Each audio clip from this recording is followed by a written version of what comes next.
पर इसका सबसे ज्यादा प्रभाव पड़ना है, क्योंकि दिल्ली की व्यवस्था को लेकर ही यह बिल लाया गया था। साफ जाहिर है कि प्रधानमंत्री मोदी जी कह रहे हैं कि मैं सुप्रीम कोर्ट को भी नहीं मानता।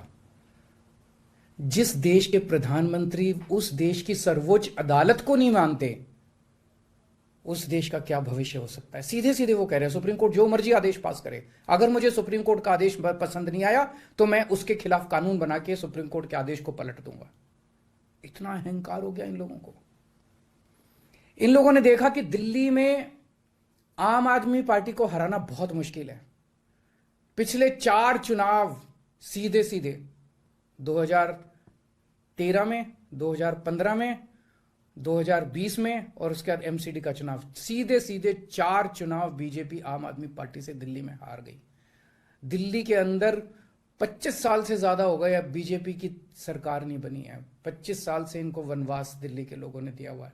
तो इनको लगा कि आम आदमी पार्टी को हराना मुश्किल है, तो इन्होंने चोर दरवाजे से, पीछे से चोर दरवाजे से इन्होंने दिल्ली की सत्ता को हथियाने की कोशिश की है। दिल्ली के लोगों ने एक बार आम आदमी पार्टी को 70 में से 67 सीट दी और 3 सीट बीजेपी को दी। दूसरी बार 70 में से 62 सीट दी और 8 सीट बीजेपी को दी। तो एक तरह से दिल्ली की जनता ने चिल्ला चिल्ला के बीजेपी को कहा है कि दिल्ली के अंदर दखलंदाजी मत करना।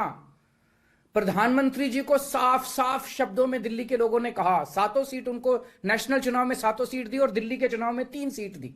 तो मोदी जी को साफ साफ दिल्ली की जनता ने कहा कि दिल्ली के काम में दखलंदाजी मत करना, आप देश संभालो। लेकिन मोदी जी कहते हैं मैं जनता की बात नहीं मानता। इतना अहंकार हो गया, ना जनता को सुन की बात मानते, ना सुप्रीम कोर्ट की बात मानते। और आपको पता है इस कानून में क्या लिखा है, जो कानून आज पास किया है?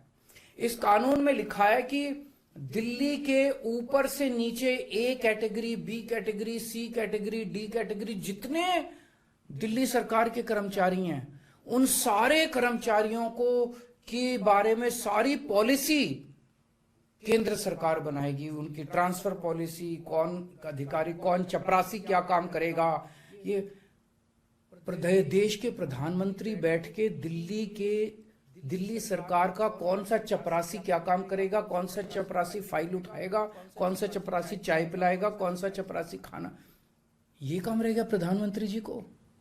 इसके लिए प्रधानमंत्री बनाया था देश का कि आप दिल्ली के चपरासियों की ट्रांसफर पॉलिसी बनाओगे बैठ के प्रधानमंत्री बनके।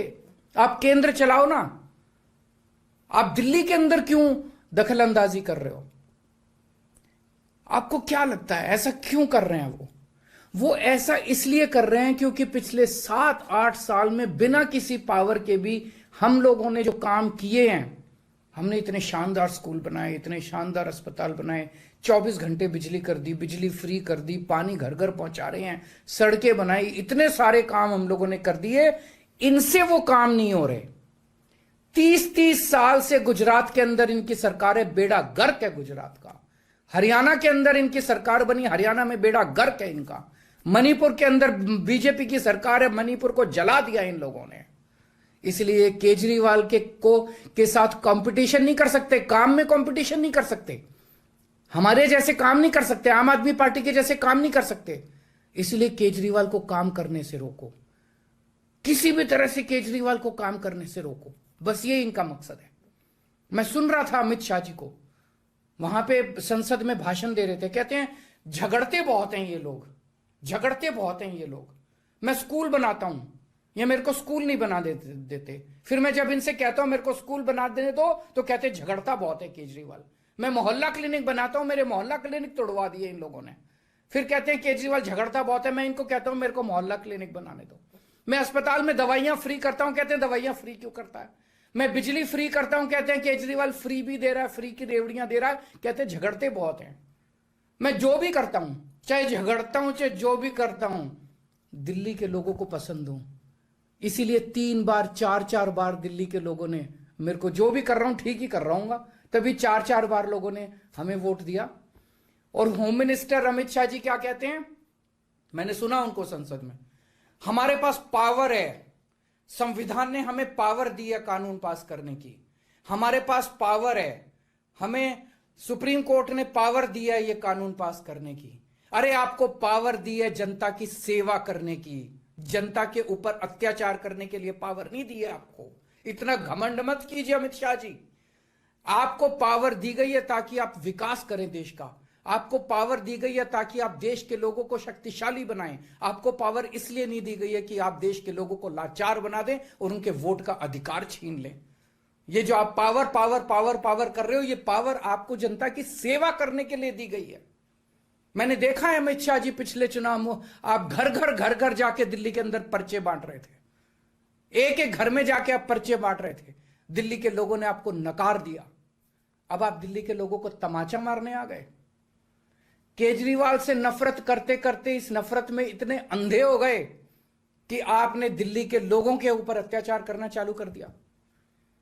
और मैं प्रधानमंत्री जी को याद दिलाना चाहता हूं, 2014 के चुनाव में प्रधानमंत्री जी आप खुद आए थे दिल्ली। आपका भाषण उठा के देखिए। आपने दिल्ली की जनता को प्रॉमिस किया था कि मेरे को प्रधानमंत्री बना दो, मैं अब दिल्ली को पूर्ण राज्य बनाऊंगा। उसके पहले, हर चुनाव के पहले भारतीय जनता पार्टी ने आंदोलन किए हैं दिल्ली के अंदर दिल्ली को पूर्ण राज्य बनाने के लिए। और आज आप लोगों ने दिल्ली के लोगों की पीठ में छुरा घोंप दिया, अपनी वादे से मुकर गए। अगर आप ऐसे करोगे फिर प्रधानमंत्री पे कौन यकीन करेगा? आपने खुद बोला था 2014 में कि मैं फुल स्टेटहुड बनाऊंगा। फिर कौन जनता आपके ऊपर यकीन करेगी? 2015 में आपने मेरी शक्तियां छीनी दिल्ली सरकार की। जैसी हमारी सरकार बनी आपने हमारी शक्तियां छीन ली नोटिफिकेशन जारी करके। फिर भी बिना शक्तियों के हमने काम किया और दिल्ली की जनता ने मेरे को 2020 में 62 सीट दे के दिल्ली की जनता ने आम आदमी पार्टी की सरकार बनाई। क्यों? क्योंकि मैं दिल्ली का बेटा हूं और आप दिल्ली के नेता बनना चाहते हो। दिल्ली के लोगों को अपना बेटा पसंद है और दिल्ली के लोगों को आप जैसे नेता नहीं चाहिए। हम दिल्ली वाले दिल्ली से बहुत प्यार करते हैं और हम जानते हैं कि बीजेपी दिल्ली के लोगों से नफरत करती है, दिल्ली वालों से नफरत करती है। इस बार दिल्ली के लोग बीजेपी को एक भी सीट नहीं देंगे, लोकसभा में एक भी सीट नहीं देंगे। इस पूरे संघर्ष के अंदर बहुत सारी पार्टियों ने, बहुत सारे नेताओं ने दिल्ली के लोगों का साथ दिया। उन सब नेताओं को और उन सब पार्टियों को मैं तहे दिल से दिल्ली के 2 करोड़ लोगों की तरफ से शुक्रिया अदा करता हूं, धन्यवाद बोलता हूं।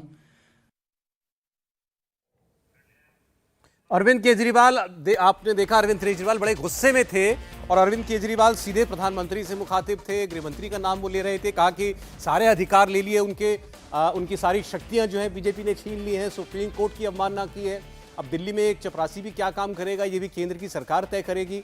उन्होंने ये भी बार बार कहा कि दिल्ली ने हमेशा बीजेपी को नकारा है और एक दावा उन्होंने अभी किया अपनी इस प्रेस कॉन्फ्रेंस, अपने इस संबोधन के अंत में उन्होंने कहा कि इस बार लोकसभा के चुनाव में दिल्ली की 7 सीटों में से बीजेपी एक भी सीट नहीं जीत पाएगी।